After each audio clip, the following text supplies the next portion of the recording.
Hi Connor, hi Tegan. So I'm gonna have a lot of ideas I'm gonna share. I'm gonna make a table of contents right over here for you to see. And I'm gonna try out using annotations so you can just click and go somewhere and it'll be fantastic if I can get it to work. I'm gonna start from a low point and I'm gonna build up to high, wonderful, what I'm feeling right now kind of stuff. So over the weekend, it was super introverted, lots of quiet time and Minecraft and reading. It was just me and Tyler. But then Monday was all this social stuff, all my classes, all this stuff, and then social ballroom dance. I had just used up all of my social energy by that point, and a few days earlier, Kinsey Eborn had invited me to go to the country swing night over at the fun center. Yeah, I went. It was like $5. There was like 100 people, just a huge dance floor. They didn't really teach the moves. Kinsey was gracious, and some of her friends helped teach me the steps so I could get it, but ultimately, they knew all of these dances already. They already knew what they were doing. I didn't know anyone there. I was out of social energy. I just had to leave, and I felt like a pretend extrovert, and it stunk. Let me tell you something. All people have social energy. Like they have a bar, like this much. Some people have more, some people have less, and there are introverts and extroverts. Extroverts charge their social energy by talking with people, and they use it by being alone and doing stuff like that. Introverts charge their social energy by being alone, and they use it by talking with people and something like that. Hopefully, that helps you understand a little more. So, after this pretend extroversion, I was sitting there kind of depressed. I had homework to do, all this other things, and you know what? I didn't want to do it. I didn't feel good, didn't feel awesome, whatever. Went onto YouTube, found something. I found the Lizzie Bennet Diaries. It's Pride and Prejudice adapted to modern day vlog kind of presentation. I read Pride and Prejudice. I think I understood what it was saying. I got the characters. I understood the plot. I liked it a little bit. I didn't really like it that much.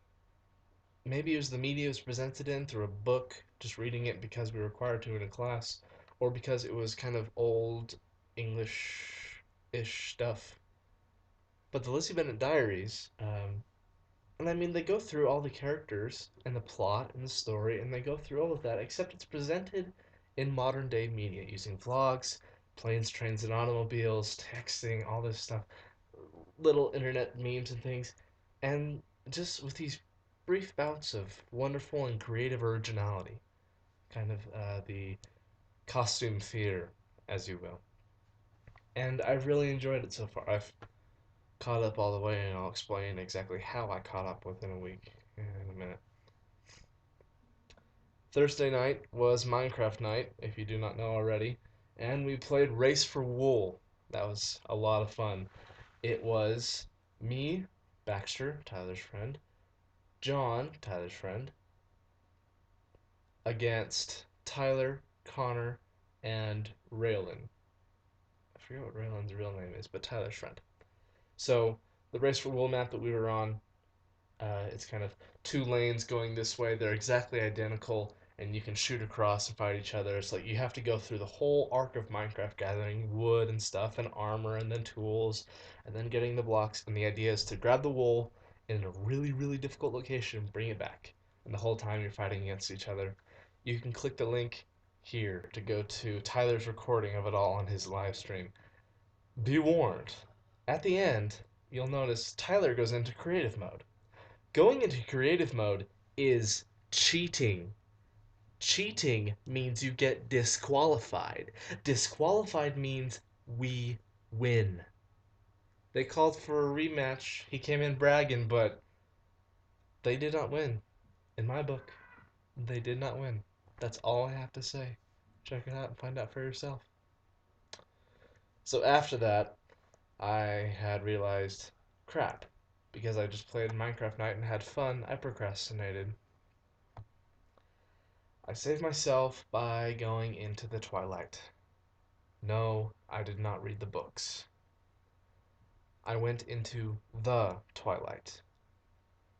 If you do not know me, or if I've not explained this before, if you've never read my journals, The twilight is a state, it is a physical place and time, usually very late by myself, in which after I get past the wall, which if you don't get past the wall, then you're going to fall asleep. If you do, you can stay asleep, stay awake, and do whatever you need to.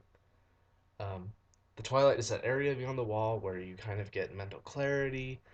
You can focus on what you have to do. Maybe you're not really that awake, but you have but I have enough energy to focus on what I had to do. And I basically did all of this homework.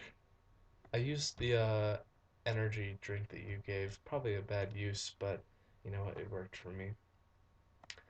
I used that. I did all my homework. It was several hours, and like every other problem.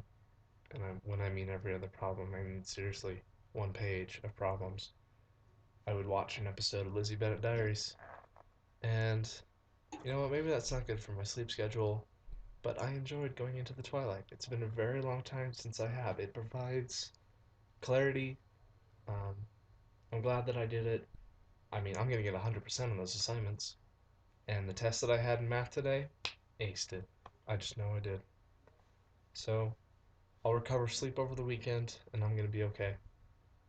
Especially because I'm going down to Pleasant Grove tonight to see Bridget open up her call, and that will be fantastic because pretty soon me, Tyler, Eric, and eventually Connor will all be following suit. I'm gonna have to make sure to get their addresses to write them. It's time to change now, big man. Connor, I'll see you Monday. Tegan, I'll see you Wednesday.